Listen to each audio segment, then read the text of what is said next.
हम सब ने चुना, उसकी आवश्यकता आज देखने को मिलती है। भारत आध्यात्मिक गुरु रहा, भारत विश्व गुरु रहा, भारत सोने की चिड़िया रहा और भारत में अनेक विधाओं के अनेक लोग हुए। और कोई मेरे से पूछे कि भारत क्या है, तो मैं ये कहूंगा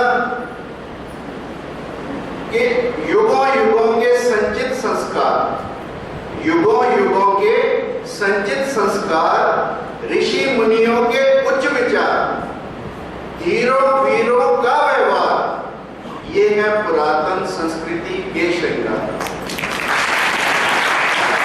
यानी यदि आप भारत पर देखें, भारत की अध्यात्म को देखें, भारत की संस्कृति को देखें, भारत की सभ्यता को देखें, तो हमने हमेशा संस्कारों को, वैल्यूज को, मॉरल्स को ज्यादा तवज्जो दी है बजाय इसके कि हम किसी और चीज को दें। मुझे याद है रामायण में दोनों तरफ की सेनाएं खड़ी हैं, एक तरफ राम जी की सेना है, एक तरफ रावण की सेना है। रावण की सेना पूरा लाभ लश्कर लेकर खड़ी है और राम की सेना वानरों की सेना, भालुओं की सेना और थोड़े से लोगों की सेना। जब इस सेना के पूरे निर्माण को, सेना के पूरे लश्कर को विभीषण देखता है, तो विभीषण क्योंकि रामचंद्र जी की तरफ है, तो विभीषण अधीर होने लगता है, विभीषण अपना धैर्य खोने लगता है। तुलसीदास जी ने लिखा कि रावण रथी विरथी रघुवीरा, देख विभीषण भयउ अधीरा। यानी कि रावण रथ और पूरी फौज के साथ तैयार है और भगवान राम बिना रथ के, बिना किसी फौज के। तो ये सब देखकर विभीषण अधीर हो जाता है। तब तुलसीदास जी ने आगे लिखा कि सौरभ गौरव जेहि रथ चाका, सत्यशील दृढ़ ध्वजा पताका, विवेक बल पर हित जा घोड़े, क्षमा कृपा समता रज जोड़े।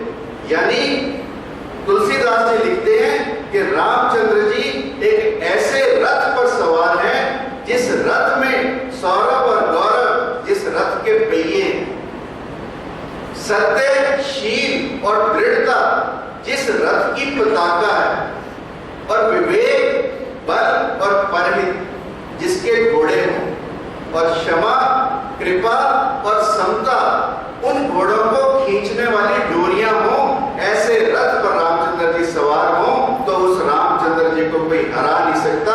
इसलिए आज संस्कारों की आवश्यकता है, इसलिए आज जीवन में मूल्यों की आवश्यकता है, इसलिए हमें अपनी पुरातन संस्कृति को दोबारा खोजना होगा, अपने पुराने मूल्यों पर वापस जाना होगा और उनका शिक्षा में पूर्ण रूप से समावेश करना होगा।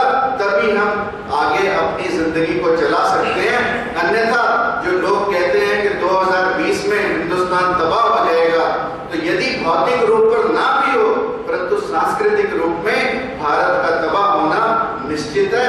ऐसी बात मैं आप लोगों को चेतावनी के रूप में कहना चाहता हूं। यदि हम पीछे मुड़कर देखें तो इस हिंदुस्तान में ऐसे संत हुए, ऐसे महर्षि हुए, जैसे स्वामी विवेकानंद। रामकृष्ण परमहंस जी ने कहा कि मैं तुम्हें मुक्ति दिलाना चाहता हूं, क्या तुम मुक्ति चाहते हो?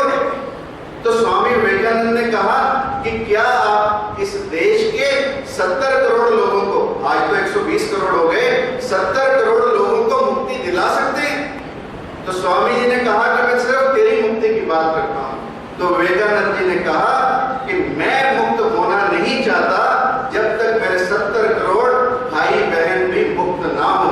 ऐसा हमारे देश का मूल्य रहा है, ऐसी हमारी देश की भावना रही है। स्वामी विवेकानंद जैसे लोगों ने कहा कि मैं अपनी मुक्ति कदापि नहीं चाहता जब तक मेरे बाकी भाई बहन मुक्त ना हो जाए।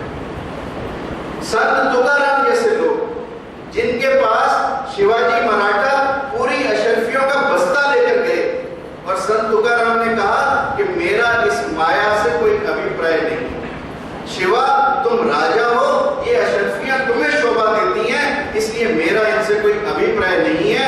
तो भौतिकवादिता को पूर्ण रूप से नकारा संत तुकाराम जैसे लोगों ने।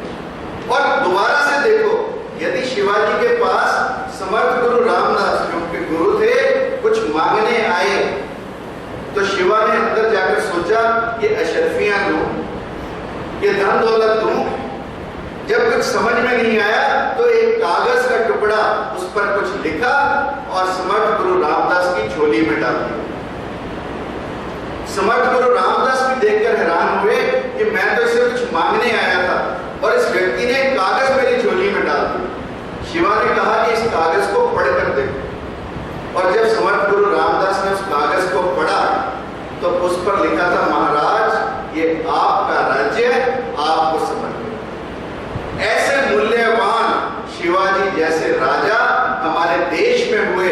और तब समर्थ गुरु रामदास ने कहा कि शिवा ये राजा तुम्हारा है, ये राज्य तुम्हारा है, तुम्हें ही इसे चलाना है। तब शिवाजी मराठा ने पूरी उम्र इस राज्य को समर्थ गुरु रामदास की धरोहर समझकर एक सिर्फ सेवक के रूप में उस राज्य को चलाया। आज यदि आप हमारी राजनीति में देखो, भारत के वर्तमान में देखो, तो कौन ऐसे राजा हैं जो सिर्फ सेवक के रूप में, कहने को राजनीति सेवा है, परंतु कौन व्यक्ति सेवा करना चाहते हैं? क्यों नहीं सेवा करना चाहते?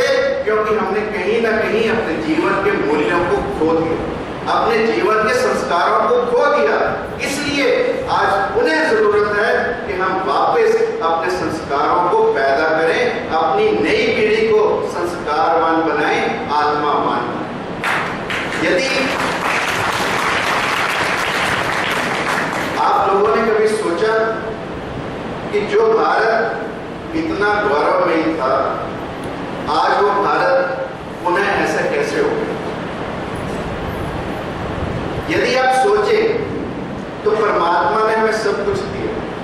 इस शरीर में मन, इस शरीर में आत्मा, इस शरीर में ज्ञान, इस शरीर में बुद्धि, सब कुछ परमात्मा ने दिया। परंतु ऐसा क्यों है कि कुछ लोग संस्कारवान बनते हैं, कुछ लोग आत्मावान बनते हैं और कुछ लोग नहीं बन पाते? एक छोटा सा उदाहरण आप लोगों को देता हूं कि एक औरत, बहुत ही अमीर औरत थी, अपना पोर्ट्रेट बनवाने एक पेंटर के पास गई। पेंटर ने उसका पोर्ट्रेट बनाया और पोर्ट्रेट बहुत ही संजीदा, ऐसा बिल्कुल बोलने जैसा। और तब उस अमीर युवती ने उस पेंटर को कहा कि तेरी मजदूरी बता, इतने पैसे मैं तुझे इस पेंटिंग के लिए दूं।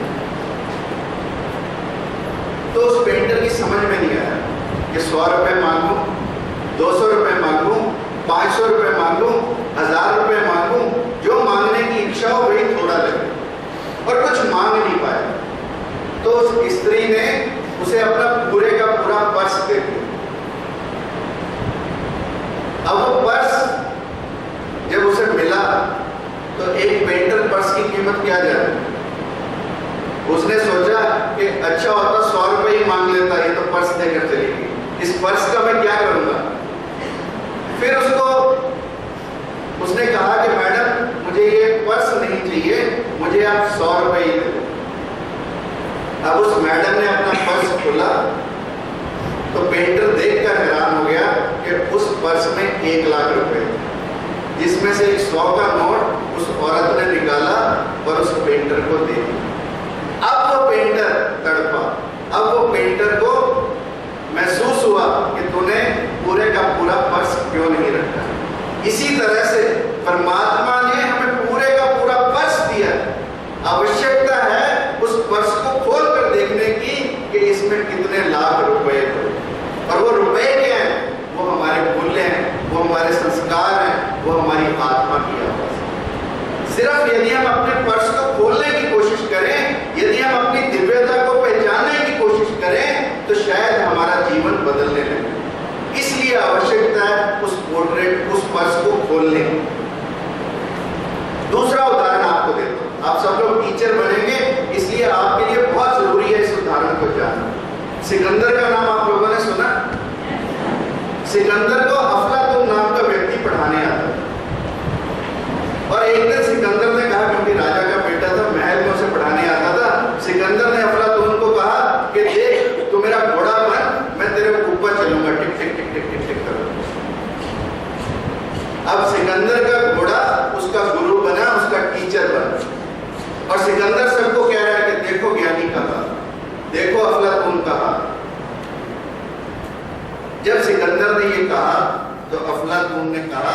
कि ये हाल मेरा किसी व्यक्ति की बदौलत नहीं है, ये मेरा हाल, तू तो मुझे घोड़ा क्या बना सकता है? यदि मैं घोड़ा बनाऊं तो अपनी वासना के कारण, अपनी पैसे की इच्छा के कारण, अन्यथा मुझे घोड़ा कोई बना नहीं सकता। इसलिए यदि हम अपने जीवन में पैसे के पीछे भागेंगे तो मेरी बात मान लेना, सारी उम्र हमारे विद्यार्थी हमें घोड़ा बनाकर टिक टिक करते रहेंगे। और यदि आप घोड़ा नहीं बनना चाहते तो पैसे को लात मारकर चले जाना, पैसा आपके पीछे पीछे आएगा।